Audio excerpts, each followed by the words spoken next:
mataharinya cakep ya. Ini di hari Minggu ya guys, di tanggal 23 atau 24 gitu, gue nggak tahu. Lagi bongkar motor bareng Rizky.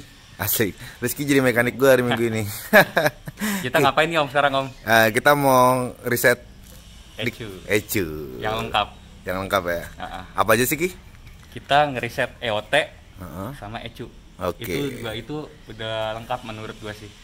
Biar makin ngacir. Asik, biar makin. Apalagi kalau kalian ngerasa nih motornya mungkin tenaganya drop atau nggak seenak dulu lah gitu. Nah, bisa banget nih dicoba nih riset. Oke. Bahan yang kita butuhin sebenarnya jumper. Oke. Ini kalian bisa bikin dari kawat vape, kabel, apapun pokoknya bisa jumperin arus listrik. Oke. Ini bahan praktek kita apa nih? CBR 150 Thailand ya guys. Motor gue ya guys, si Ucok. Nah, permasalahannya beda nih sama 2,5 ya, Ki? Beda, Om. Karena si soket EOT ini, ntar gue pasang dulu ya. Nih. Soket EOT ini dia posisinya adanya di bawah delta box, di belakang delta box. Iya, belakang delta box atau twin spar ya. Bahasa Hondanya. Oke. Jadi lumayan ribet nih buat ngakses si EOT. Dia harus copot fairing. Copot fairing sama set cover ini. Dan apalagi nih? Sama soket belakangnya Ki? Iya, di bak ECU. Ini biasanya dipakai buat ngecek kerusakan kalau di Honda ya. Ngecek sensor apa yang malfungsi, dan ini bisa buat riset juga. Ini riset ECU. Nah, oke, sekarang tahap pertama apa nih Ki? Tahap pertama kita langsung aja nih cari soket yang gue bilang tadi. Ini soket EOT, dia posisinya begini nih, ngumpet banget. Kita harus ngelepas ini, lumayan ribet. Nah, kalau udah begini, kita pakai jumper yang tadi. Ini kan ada 3 pin ya? Iya. 3 pin, ini yang paling bawah nih nggak dipakai, jadi kita pakai yang 2. Yang 2 menyamping gini.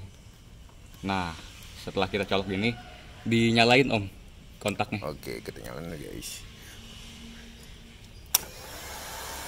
1, 2, 3, cabut. Tunggu lagi 1, 2.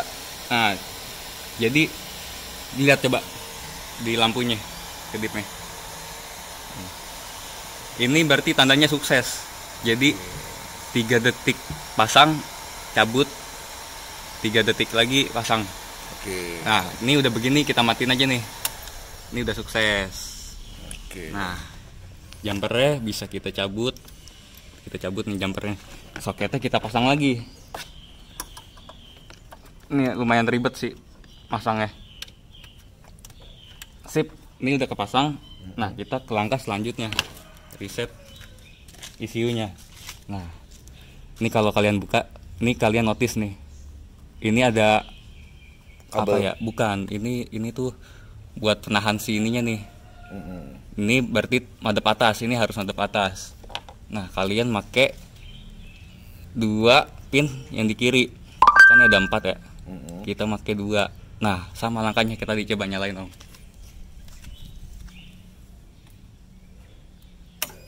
1, 2, 3, cabut. 1, 2, 3, cabut. Nah, coba dilihat lampunya, indikatornya. Nah, kalau udah begitu tandanya udah berhasil. Tinggal kita matiin kontaknya. Sip. Udah deh, kita rakit kembali motornya. Ini kita pasang. Dah, all done. Nah, satu hal pertanyaan nih Ki. Pokoknya menurut lu sepakat nggak sih kalau misalnya kita habis bongkar apapun itu, entah kelistrikan apapun, kita harus ngeriset itu? Ngeriset si... Sebenarnya enggak ya, kalau misalkan nggak ada kerusakan di sensor gitu, misalkan kayak Iya, fine aja nih, itu sebenarnya nggak apa-apa.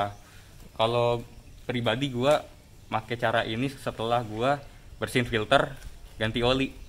Gua pengen performa yang bener-bener keluar. Jadi gua ngeriset dari 2 cara itu. Nah, kalau berarti waktu itu kemarin gue kena sensor gue kan, dan gue ngeriset di situ kabel situ tadi. Oh iya betul. Ini juga selain ngapus error, ini bisa buat riset juga. Jadi ini banyak nih di sini di bak ini. Bisa ngapus error. Dan tadi modelnya patokannya ditutupnya itu tadi ya. Iya, ini jadi ada tutup. Ini tuh kalau kita buka, tar lu. Nah, ini patokan buat mantep atas. Kita pakai ini dua nih kalau buat reset. Dan ini masih banyak fungsi lainnya. Dan yang belum gue coba tuh banyak, ada kayak buat monitoring ininya, mesinnya dan segala macem. Karena dia bisa ngebaca semua ECU-nya kalau dipasangin alat. Nah, oke. Kalau untuk ini hanya untuk apa nih Ki? Si EOT ini kita ngeriset. Ini dia kan dia connect ke ECU ya. Jadi ini buat riset secara ini keseluruhan hardware. Jadi dikalibrasi ulang. Ketika kita colokin, dia ngapus data-data yang lama. Jadi kita ngeganti sama yang baru, dia belajar lagi.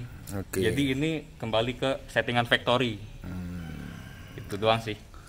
Berarti menurut lo worth it nggak sih kalau misalnya kita iseng-iseng bongkar kayak gini? Worth it banget, apalagi kayak knalpot. Knalpot kan kalau misalkan udah ganti free flow begini kan ngelos ya. Ngelos udaranya, jadi dia si mappingnya berubah. Bahasanya si X nggak sih? X. Bisa mapping ya, terus? Jadi dia mappingnya berubah dari knalpot yang ori karena dia ngedetek ngelos, jadi kekeringan mesinnya. Dia settingan kering karena ini ECU standar. Kecuali ECU-nya udah ganti, itu udah beda cerita. Kalau ECU standar dia nggak adjust sendiri, tapi dia bikin kering karena dia punya toleransi tapi nggak tinggi naiknya. Jadi gitu sih. Nah, gue mau nanya, ini kita ngeriset gini, ini bertahan berapa lama sih? Ini yang lu rasakan? Paling kalau gua rasainnya bisa sebulanan. Sebulan ya. Sebulanan. Tapi kembali lagi ke kesehatan motor. Itu banyak faktornya juga sih. Jadi nggak menjamin 1 bulan, nggak menjamin 1 minggu. Jadi ya ini sementara, cuman worth it banget buat dicoba.